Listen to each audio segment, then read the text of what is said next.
Re les amis, donc comme je le disais, on va attaquer avec le troisième perso qui pour moi est enfin le troisième de ce classement, qui est Dongguan, et qui a des valeurs très intéressantes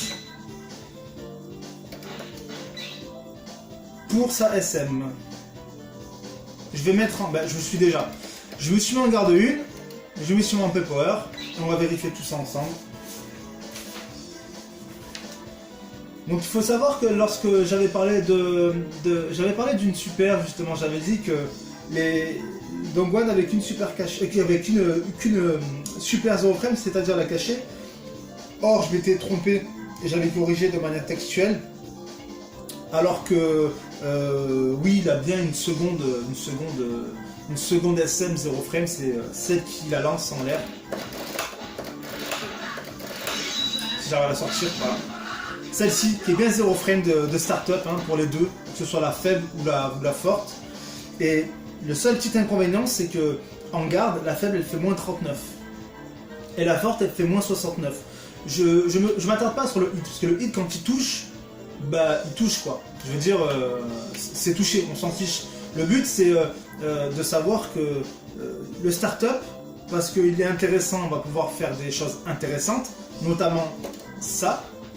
S'il a un 0 frame, on peut s'amuser à faire ça. Voilà. Je peux peut-être le repêcher. Normalement, on peut monter à 20. J'ai raté 3 coups. Et vous avez vu que grâce à la 0 frame, j'ai pu faire ce combo-là. Voilà. Parce que justement, dans la frame data, ce coup-là, le fameux close, le fameux jump C, il fait mal en block en hit stun. J'ai le temps de placer ce fameux saut avec le A. Il a 3 frames de startup, mais surtout j'ai la 0 frame derrière. Si j'avais peut-être une frame, 2 frames, 3, 4, 5, peut-être que j'aurais pas pu. Peut-être que le temps que je place le coup derrière, parce que le fameux jump C, il me permet de linker après, facilement. Voilà. Mais on voit bien que Terry, je vais essayer de le refaire, il se recovery très rapidement du fameux saut A. Et bien peut-être qu'avec une super qui aurait eu 2, 3, 4, 5, etc., j'aurais sûrement pas pu le rentrer. Donc là, c'est l'avantage d'avoir une 0 frame pour Dongguan. Mais l'inconvénient, c'est que si on l'a fait au pif, on a moins 39 ou moins 69, que ce soit pour la version C. Mais c'est pas des super qu'on fait comme ça pour bourrer, on les fait pas n'importe comment. Avec Dongguan, c'est super, c'est R super, on peut pas les faire n'importe comment. Hormis savoir vraiment que l'autre a piffé en face, après tout dépend de la physionomie du match. Mais en règle générale, c'est des super à combo. De toute façon, Mark of the Wolf, la série Garou, ça a toujours été des super à combo. Hormis des Power Gazer, hormis les fameux screw upper de Joe. Mais sinon, on peut pas les faire au pif. Soit on va gratter, soit on va créer un mur pour se protéger puisqu'on joue sur le time up. Bref, là tout dépend du contexte du versus. Mais ce qu'il faut savoir, c'est que malgré qu'on peut sortir, on va dire, des super de 0 frame, dont on a des avantages sur des super, il faut toujours respecter, c'est toujours codifié, voilà. C'est comme ça que moi je le nomme ainsi. On ne peut pas faire n'importe quoi, n'importe comment. Il y a ces codes de versus, il faut presser, linker, trouver la faille, voilà, toute cette magie du versus. Mais c'est pas cette série, c'est pas cette super qui nous intéresse. Celle qui nous intéresse, c'est cette fameuse super au sol. Voilà. Donc je vais me remettre en garde. Celle-ci, elle a 19 de startup et elle a moins 5 en recovery. Moins 5, c'est pas énorme pour une super. Marie que ce soit une super en faible, mais c'est pas énorme. Faut essayer de voir. Voilà.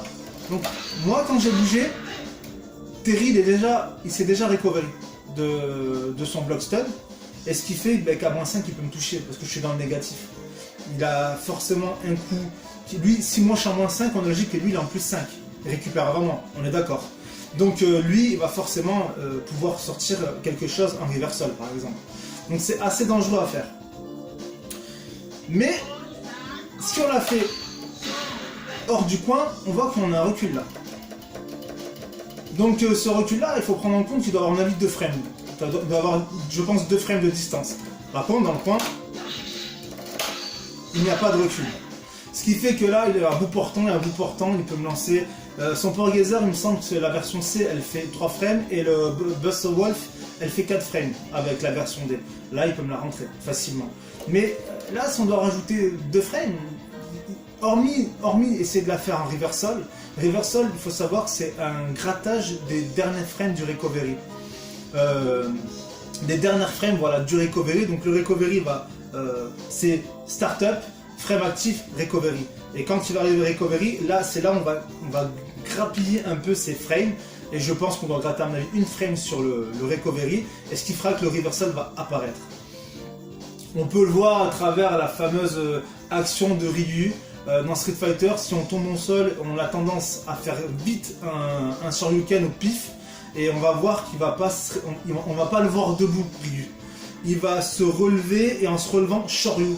Il n'y aura pas les animations de je me relève, je me mets debout, plus Shoryu. Voilà, cette étape-là, elle est mangée par le reversal. Donc voilà, celle en B, elle n'est pas très appréciable à faire, sachant qu'elle sort en 19, mais sa lancée, elle est plutôt pas mal, puisqu'elle sort en 17 frames. Mais en garde, elle met plus 5. Essayez de regarder Terry, quand je vais essayer de reculer. Bon, c'est vrai qu'elle me garde très rapidement. Je suis à peu près là, à peu près à ce niveau-là, que déjà Terry, il était en train de se remettre en garde. Ce qui veut dire que lorsque je la fais,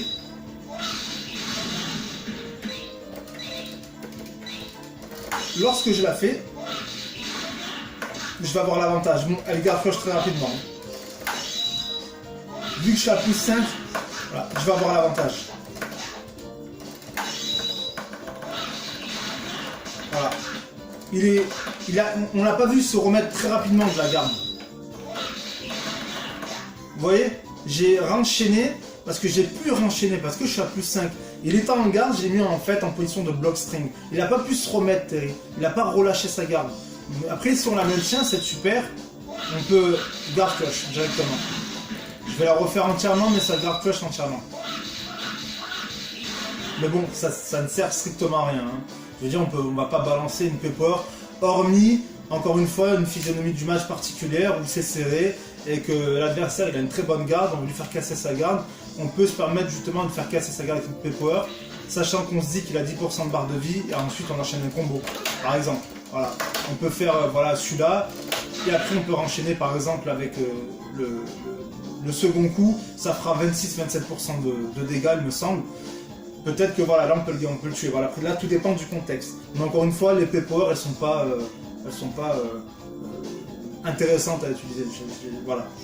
Je dirais pas hormis une obligation avec les hidden, c'est pas recommandé, tout simplement.